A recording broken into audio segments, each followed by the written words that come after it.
And it's our custom here at Beth Adam to read a Midrash, a legend that comes out of these particular stories. And we write these Midrashim, these Jewish legends ourselves. This one is a continuation of the story we've been reading of Judah and Tamar.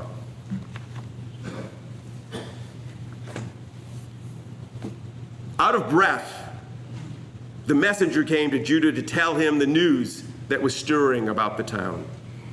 Tamar, your daughter-in-law, is with child. Sighing a great sigh, Judah slumped in his chair. With child, he thought, this is not good. Only ruin and misfortune can come of this. There is more, said the eager servant. She is with child, for she played the harlot. Your daughter-in-law Tamar has played the harlot, the servant emphasized, and she is now with child. The servant stopped speaking, for he wanted Judah to have time to consider the implications of what he said. In the silence, Judah's mind raced. With child, a harlot. She played the harlot, and it is known that she did so. What else is known? What of the father? Does anyone know who the father is? For a long time, that thought simmered in Judah's conscience. The father, will he be discovered? Will he ever be known? Being with child as a result of harlotry brings shame to our family, Judah knew. But that shame will pale if the father of this child is ever known. This dishonor must not overwhelm my family. It must end now before the drama unfolds anymore.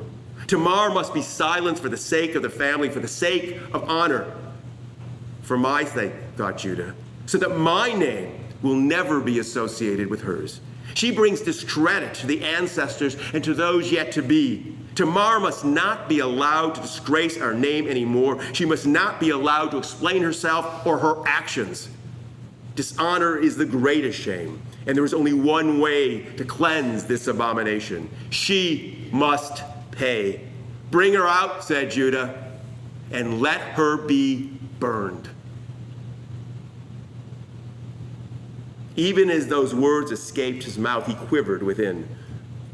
Tamar is to be burned because he, as the head of the household, has the right and has the power to impose such a sentence upon her. Simply his words, he can cease the drama, silence her voice, and end her life. While Judah may have had doubts about his actions, he revealed nothing to those around him. He remained to all steely-eyed and focused. Neither his voice nor his posture betrayed his inner thoughts or turmoil. Relying on the law that says a woman who is engaged to be married must not consort with a man, Judah was secure in his ruling. For even though Judah's son Shelah was not old enough to marry Tamar, she was betrothed to him and thus considered to be Judah's daughter-in-law. Tamar had no choice but to marry Shelah, for she had been married to Shelah's older brother Er, and before she and Er could have conceived a child, he died. That she was now required by law to marry a younger brother to carry on the family name. Suffocated by ancient tradition, Tamar's only choices were to submit to marry the brother or to engage in an act of deception in order to take control of her life. Deception is what she chose. And though the punishment for deception was extreme, no one could question the law, for it had been passed down from generation to generation. Tradition and customs and laws and hierarchy and family structure all worked in Judah's favor and kept Tamar from speaking. Judah assumed that Tamar would be led to her execution, silently, obediently, and there, in the midst of the rising flames, the matter would end. Tamar would die, and the name of the father would never be known. All Judah needed to do was wait. Wait until Tamar had been brought from where she was being held. Wait until the executioner's pyre burned hot enough. Wait until a silent Tamar would be silenced forever. And once silenced, Judah would no longer fear that Tamar would reveal her secret. A secret that would scar Judah and his ancestors. Just as Judah willed himself to believe that the plan would succeed, that custom and law would protect his secret, he realized that his signet, his cord, and his rod, those things he carried to identify himself, he no longer had. He had given them to the one he had sought, now seeks to silence. If Tamar were to reveal those items, if Tamar was to show them to anyone and say, it is because of this man, the man who carries these, I am with child, Judah's secret would be revealed. Judah would be exposed, and the future he was now trying to orchestrate would come tumbling down. But Judah knew that Tamar had ached in silence for so long, and he believed she would dare not speak now. Tamar knew her place. She knew her role.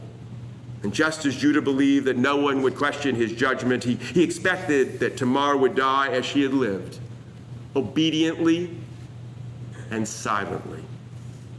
Standing outside, waiting for Tamar to be brought to the executioner's stand, Judah and the town waited.